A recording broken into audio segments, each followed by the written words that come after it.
Welcome to the Glow Getters podcast. My name is Kayla Fahey-Ahrndt, and I'm your host. I teach and inspire leaders to step into their productive selves and find their true potential. I'm a passionate creative and scientist with over 8 years of healthcare leadership experience. At age 25, I stepped into my first management role and didn't find the leadership advice I was looking for. So here I'm giving you the tools to end burnout and enjoy a vibrant career and life. Glad you're here to learn and grow with me. Now, on with the show.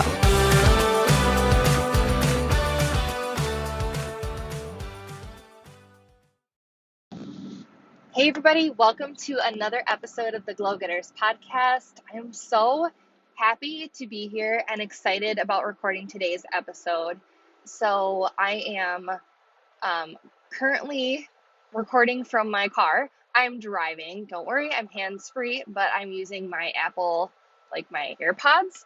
So my apologies for the quality of the audio, but I felt moved to record an episode, and I haven't recorded one since the beginning of March, really, or the second week of March, when I did my 21 Days to Badass Habits challenge. And so I've been sort of ruminating on what do I want to talk about? What am I inspired by? What does my energy pull me or gravitate me towards that I feel like you guys are going to enjoy learning about and I'm going to enjoy sharing about? And so there's two things I want to talk about today. The first one is really briefly, I just want to touch on why the best leaders are the ones that take time off. And then I also want to touch on, more in depth, why the best leaders are also list makers. So if you're a list maker, raise your hand. You know who you are, 8 pages of notebook paper with lists and boxes and to-do lists and crossing it off. Even after you have completed it, you need to write it down and cross it off. I get you. I feel you. I am you. So the first thing, like I said, briefly, I want to touch on is why the best leaders are the ones that take time off. So here's the scoop. I didn't take crazy PTO this past week or anything like that. In fact, my daughter's daycare is actually closed due to a surge in COVID cases there. And in fact, I'm still having to work while she's at home with me. And my husband too, and we're kind of flexing and trying to get some help from her grandparents now that they're fully vaccinated. So in fact, things have sort of ramped up in the last couple weeks, and I've been feeling very much okay, I am hanging on and I'm moving forward. And then this COVID thing happened with my daughter's daycare, and I was okay, now I'm stressed. Now I'm really freaking stressed, right? So more work, more energy, tired, less time to rest, right? So this weekend, I've had plans for months now to go see my best friend for her birthday to surprise her. So if you guys follow me on Instagram at Kayla Fahey-Ahrndt, that's my handle, you might see I haven't posted it yet as I'm recording, but I will post a short video and maybe a picture of us from this weekend. We surprised my best friend. She didn't get to have her birthday last year because COVID. And so we surprised her. She had no idea that I was coming in or that our other good friend Taylor was coming over for dinner. And she was absolutely shocked. I live almost 6 hours away from her. So she was not expecting that at all. So I've had plans to go do this for a couple months to surprise her now. Well, my daughter was not directly exposed at daycare. She had a negative COVID test, but regardless, we thought, okay, let's be safe with her and quarantine her. My husband and I are both vaccinated, and per CDC guidelines, we don't need to isolate ourselves. Also, we didn't have the direct exposure. So, so far so good with my daughter. She's doing great. So anyways, I decided, okay, I feel it's safe enough for myself to go by myself. And my husband can stay home with our daughter this weekend. And I checked in with my friends, and they were cool. They're we're all vaccinated too. It's going to be fine. Okay, great. So I ventured off on this 5.5 hour, 6 hour drive by myself, which I've done many times. I live in Minneapolis now, or near Minneapolis, Minnesota, and I'm from Southeast Wisconsin, near Kenosha. So when I was in college, I used to do this trip all the time back and forth. I did it even after college, just whenever I wanted to see my parents, the holidays in between, all that jazz. But then when I met my husband, obviously we would go together. So it was a little easier and I could sleep. But I thought, okay, I can do this. I'm going to fuel my body. I'm going to eat some good food. I'm going to make sure I'm hydrated and I can do this trip. So the whole way down, I listened to some really great podcasts I hadn't listened to in a while. I reminded myself of the wonderful music that I love. I am obsessed. You know, you guys, I listened to the soundtrack from Hairspray, right? So good. I those that type of music, like, fuels my soul and just makes me want to dance. And part of it made me sad because I was like, gosh, like, this music is talking about, like, you can't stop the beat ever since I first saw the light. Something, woman like to shake it on a Saturday night, and it, part of me just felt like, wow, like, COVID has really prevented us from doing some of these fun things that we like. And I've even heard that there are studies out there that say that because of the trauma we've all experienced, that some of us are going to maybe have a more difficult time enjoying things like that we used to enjoy, right? Then hearing this music, it was so uplifting. And I thought, yes, there is still hope. Like, I can still listen to this music and feel good. Like, I can be the one dancing and making people excited and also making myself excited. And there is hope at the end of the tunnel. But what was amazing was that even though, yeah, it was a long car drive by myself where I need to be paying attention to the road, it was also super restful. And I didn't have, obviously my daughter, I didn't have my husband. And so it was just me with my thoughts. And then I got to my parents' house. I actually took a little bit of a nap so I could get ready for dinner and be rejuvenated to be with my friends because I knew they'd probably want to hang out for quite a while because we haven't seen each other in over almost a year. So it was just so restful. And it's funny because during that trip down, towards the end, I felt myself feeling like, you know what? I have like some ideas for my leadership collaborative business. I have some ideas for my work as a transfusion medicine program manager at the hospital. Like, I have some ideas for creative outlets, like things that I find therapeutic in terms of creativity and like things I want to get into. Different ideas for like organizing my life to like streamline a few things that have just gotten a little bit weird during COVID. So it like put me in a place where I was like excited to take action. And like I said, you guys, the last couple weeks, it's been really hard. Like, feeling like I'm kind of just getting by, making it happen. It's going. But if one little thing happens, like, it could all come crumbling down. That's how tightly packed my schedule has been, especially with work. It is a very busy time, and I'll go into that. Um, but just like a few hours, like a half a day of rest where I wasn't trying to like plan or be strategic. I was just like sort of letting my mind unravel and then like feeding it with like positive energy and then letting it sleep and rest felt like the most amazing thing ever. And mamas, if you're a mom or dad with toddlers, my daughter is almost 3, she'll be 3 in August. You understand. Sometimes you're living in this world where like all you do is like live so deep into all of the things you have to get done, like make dinner, you know, clean, take care of the kid, do your work, respond to all your family's text messages, call your mom, call your grandma, like all of the things that you want to do to like be a good human and stay in touch with people and connect and post on social media, like all of these things. And then just kind of taking a step back allows us to like zoom out and be like, okay, what's the bigger picture here and what actually matters? And then how can I be realistic with my time, with my energy, and find not a balance, but some sort of like teeter totter sort of give and take for any given day that feels good for what the amount of energy we have on a given day. I think that every day might look a little bit different. For example, on Mondays, like I usually view those as a really fresh start and I like them and I'm excited for them. and I probably am most productive like earlier in the week.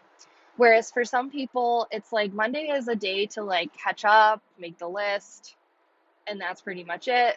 And then maybe Tuesday or Wednesday, and then, they sign out on Friday, like, thank God. So it just depends. Everybody's energy is different. And even with me, like having a kid or different things happening in our life, or like COVID, or my parents, reaching out for help with my grandparents because they're not doing super well. They're getting old, very old, into their 90s, some of them, close to it, like they need help. And so that always they can weigh down on you and change your energy from day to day. So how is it got me to thinking, like, how is it that we can structure our days based on the energy we know we can bring when we're in the moment? So that brings me to the next topic, which is leaders. The best leaders make lists. So there's so many ways that you can think about productivity, and so many things you can think about, ways you can think about success, doing a great job at work, handling all of the things, feeling good about what you've done at the end of the day. And this is coming up a lot in my work right now because we are in the middle of validating a brand new computer system for our laboratory scientists to use, a brand new electronic medical record that we're going to be using and merging from two different organizations. So there are so many like little things we have to do every single day, big things we have to do every single day, and things that just sort of like insert themselves and you have no control over it. And normally what I would tell you is you have control of your calendar. You can say no, rearrange, all of that. And I still believe that's true. But sometimes when you're up against deadlines, like hard deadlines that you can't control, that are set by another group, sometimes you have to prioritize that inconvenience and that unplanned work. And that can be totally, totally derailing for people who are type A, people who like to pride themselves in being organized, people who pride themselves in being proactive, because who's going to come in here and tell me now I can't do my plan? Like, that feels awful and icky. And at the end of the day, it can leave you super depleted. So I was talking to my boss about this, and we were kind of thinking about, like, how do we find success every day when, number one, everything feels important, and number two, like, the list is enormous, right? Because it's not physically possible to tackle your entire list every day. It's not physically possible to like ever really get your list like to zero. Pretty much there's always something going on. So I'm going to share how I handle my lists, and then I'll share like how she handles them, and it's a little bit different, but it's the same concept. And I think depending on how you operate, one or the other will probably work for you. So first things first, I always love a good running brain dump list. So when I am feeling like I am right now, kind of overwhelmed at the point where like if I drop one ball, like all of them are going to drop and shatter, or like there's never enough time, I will stop my work and I will sit down and I will take a brain dump. I'll go to any notebooks that I've written things in where I take notes during meetings or calls or any of that, and I will, or look in emails. Outlook has this amazing feature in Office 365 where it'll do like a recap, and it'll look for like keywords in your emails, like let me check on that, or I will follow up with you, or let me see, and it will be like, did you do these things? These are great ways to catch like those little promises that you made people in email that you want to remember to follow up on that are easily forgotten. And I compile them into a list. I love to switch up like where I keep my list. Sometimes it's literally a piece of paper, and sometimes it's digital. Sometimes I'll start by writing everything in a notebook page, and then put it digitally later, kind of like refine it, categorize things like that are similar or like buckets. But most recently, I'm just like get it out of my brain and onto somewhere. And so I've been using Office OneNote or Microsoft OneNote. It's like the little purple icon that you can use. I love it because you can send emails like from your Outlook calendar straight to OneNote.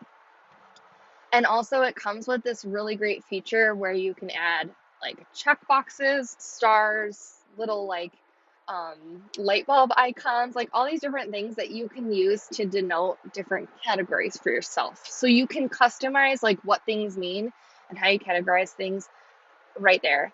And you can literally, it's kind of like Microsoft Word where you can type in it, but you can literally click your cursor anywhere and start typing. So it doesn't have to be like all perfect. It can kind of be like a mind map or different categories. All right, so I've been brain dumping my list in there. So first, what I do is I literally type out or write out every single to-do that is on my mind. Like if there's something poking you on the shoulder every day, like, oh, I gotta do that. Oh, I gotta do that. Oh, I gotta do that. That needs to go on the paper. Things that people tell you they need from you, things that you've promised other folks, things you want to explore, things you want to look into, research, tasks, all of it. So I write those down. And then I create headings. So like I said, we don't have unlimited amount of resources in our mental and physical energy or time in our days and weeks. So what I've been doing lately is creating a header for energy, like I'll call it like energy spent here, or like spend energy, and then I'll be like this week, and I'll put the dates. And then what I do is I will move up underneath this category all of the tasks that need to be completed this week or are important enough that I want to focus on now. Sometimes it's easier to do the opposite first. So I also have a category for no energy spent later, or I'll call it like next month, and I will save it. This is a category where like these are the things that are pinging me on the shoulder that I find would add a lot of value if I was able to accomplish them, but at the same time, not as high priority as some of these other things that I need to be spending my energy on this week or this month. And if I get to them after my other tasks, amazing, amazing. But if I don't get to them, nothing's really going to happen besides it's going to be on my list still, right? So that kind of helps you like thin out your list, because now you're like, okay, these are the things I'm not spending my energy on intentionally, but I don't want to forget them, so they're here on my list. And you have the bucket that's this week, I need to spend my energy on these things. It would behoove me to expend energy to focus on these things. Then you're going to have kind of like a middle category. And this is usually stuff that I want to accomplish within the month. So it's not so urgent that like this week, like today, tomorrow, or the next day, I need to be spending my energy on.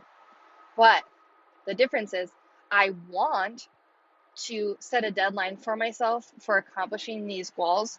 So maybe not this week, but maybe next week or the week after, before the month ends, I want to give myself a deadline to spend some energy on these items. And that's kind of your middle category. So I'll call this like energy spend, or spend energy this month, basically. Not right now, but giving myself a deadline that like I do want to expend my energy on it, just not today or tomorrow or the next day. But also like I don't want it to fall off the radar, and I don't want it to go into like subsequent months. Now that you have your 3 working lists, I work each week from the weekly list. So first thing I will do is each week I will sit down, usually on like the Monday, and be like, okay, how is my energy feeling right now? Let me look at my calendar and make sure that these things are aligned, these tasks are aligned with what I've got going this week. And I look honestly and I'm like, what amount of time do I have to focus on these different things? And I will kind of rearrange this category into a prioritization order. So like, okay, this thing is the number 1. most important thing. And the question or the statement I tell myself is, if I was going to only get one thing done this week, that would like rock my world. What would it be? And that would be number one, right? And this is where you say you're working, right? And then all of a sudden you get pinged and they're like, Kayla, we need you to work on this thing. And like literally it has to be done in a couple days. That's literally been my schedule lately. Like, hey, Kayla, we're working on this project. We need you to sign off on this validation by Thursday. And it's Tuesday. And I'm like, and I tell them, I'm not sure if that's realistic, but I will do my best. And said, we really need you to get it done. All right, I got it. This deadline is dependent on other deadlines are dependent on this deadline. Like I will rearrange some things. So this is where you can come into this list, insert that new task or that like unplanned work that you weren't expecting, and you can look at all those tasks. Okay, in order of importance, like where does this fall? Knowing you have a deadline and it needs to get done and it's important. Then you can shuffle it around. Maybe it goes to the absolute top. Maybe it's like, okay, there's like 3 urgent items. Like just being real, because this is like what I'm dealing with right now. And maybe it's the second urgent item. Like, okay, I need to get this other thing out of the way before I can feel confident and very good about my decision to prioritize this second urgent task. Okay? So that's kind of how you can use it on the day-to-day. But going back to the beginning of the week, I'm looking at the list, I'm feeling my energy, I'm thinking about the priority of these items, and then I just start working on the things on that list. And I've talked about it before, I'll say it again. If you're going to work on an item like this, you need to time block your calendar so that you have protected, uninterrupted time for you to work on these items. Okay, so if, for example, your top priority is onboarding a new employee because that has a date associated with it, you know they're starting on Monday and you need to be ready for them, that would go on your calendar, time blocked. Okay, I need to make space here because it needs to get done before XYZ date. So that helps you kind of think about where your energy is for the day, and then time block out, and then think about the prioritization. And every day you can look at this list and be like, okay, what's my capacity today to work on any of these things? Oftentimes, my schedule looks very full with meetings and times to be present with my team. And so finding and carving out times to work on these goals or these tasks I have is really important. It's vitally important. And I find that my schedule blocks and books out about 2 months or 2 weeks in advance. So something you can start paying attention to is like, how far in advance does your calendar just sort of fill up? Click out in your calendar a couple weeks and look at it. Like, are all your standing meetings there plus additional meetings? Or is it just standing meetings that looks kind of open? Like, how far do you have to click to see white space or empty space on your calendar? And that's going to be how far your calendar fills up. And you can take a look at that and say, okay, this means that I've got my priority list, things to spend energy on this week, this month, and later. And maybe you need to schedule theoretical time blocks for my to-do list. So sometimes I don't know what I'm going to work on, but I want to reserve space for it. And so what I'll do is I'll just make a little meeting with myself and I'll call it to-do list items. And to someone else looking at my calendar, they might think, oh, that's kind of weird, or like, I wonder what she's working on. But I will then during that week go in and update it with the item I'm working on. Then I know, in the moment, what's best going to serve me in this day and this week for the energy that I have and all of the things that must get done because they're urgent or important or people are depending on me for different things. So the key here with these lists is you're intentionally not spending your energy on some things and you're intentionally expending energy on other things. This has helped me so much, and I've seen it help my staff as well who follow the same model. Because when you aren't intentional about your energy and you're thinking of the entire 8 pages of your to-do list or whatever it is, your energy is so depleted because you're thinking subconsciously or consciously, I will never get done with this list. Everything seems important. I don't know what to tackle right now. I don't know what to tackle next. I am so tired. But when you break it up into expending your energy today, this week, expending your energy this month, and then later on or the next month, give yourself a deadline, that feels so much better. And you can kind of like feel lighter because you can let go intentionally of the things that you're not going to spend energy on. This is different than knowing you're supposed to be doing something and just not working on it. Because you haven't intentionally set it aside, you are still going to feel the burden and the pressure of that item. This is not dropping the ball and putting things off and procrastinating. This is being proactive and being able to be reactive to those things that are unplanned, that you didn't know about, that you couldn't possibly plan for. So I hope that helps you. I think kind of going back to that idea that the best leaders take time off or rest is that when you're making this list, you're really taking a step back to slow down for a few minutes, for an hour, whatever it may be, to then be able to go fast or quickly know what energy to expend on what thing and what things you're just not going to expend energy on, and it's okay. And so taking a few moments, an hour to do this is maybe feels uncomfortable because we have to slow down, but it's also going to help you in the long term be way more productive and efficient without burning out. And it's going to give you confidence every time you get something done because you're like, this was an intentional commitment on my part, and I did it in a way that didn't feel overwhelming for myself. So if you have a super duper long to-do list and you keep thinking like, how do I make it smaller? My best advice is break it into different pieces based on when you're going to spend your energy on it, and then prioritize within those groups and be super realistic about it. It's probably not possible for you to get the 10 things on your list done today. Let's just be real, because you're doing more than those 10 things. But is it more realistic to get 1, 2, or 3 things done, depending on what they are? Absolutely. And then just to finish off here, when I look at my weekly list, once I get kind of late into the week, like say Thursday, I start to get really real, like even more real with myself. And I'm like, okay, I've completed XYZ items, yay me. And then I'm like, okay, but these 4 items or whatever it is haven't gotten done yet. Is it realistic for me to get these done today or tomorrow? And do they need to get done today or tomorrow? And if they can wait till next week, I will move them to next week.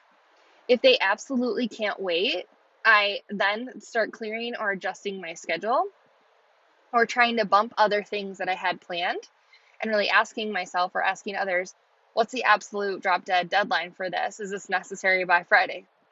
So in this way, you can then be more realistic towards the end of this week and not leave on Friday with like a list that has a bunch of stuff that's not done. You just then rearrange it and you kind of refresh your weekly and your daily to-do list and your this month to-do list and your next month to-do list. All right, you guys, I hope that helps. It is how I'm managing my life right now and in this really busy season. And I don't say that as a badge of honor. It's really not. It is just the reality of my work right now. My life outside of work isn't like crazy busy. It's just the day-to-day operational things at work. And so to keep up my mental health, to stay healthy physically, to be able to rest, you have to take into the account how much energy you're expelling during your workday and what you're left with and what you're giving to people after you're done. If you come home from work or finish work and you've got nothing left for yourself or nothing left for your family or your friends or whoever it is you're interacting with, like, you need to adjust and realize you only have so much energy and you deserve to keep and preserve some of that for yourself. We don't have to work ourselves to death and then come home or sign off from work and then drop on the floor thinking, I cannot pick myself up. I'm so exhausted. That's just not an option that I'm willing to do anymore. When I was 25 and first starting out, I did that and it burned out so quickly. And I realized there is a better way to do things. So the change starts with you. You can do it.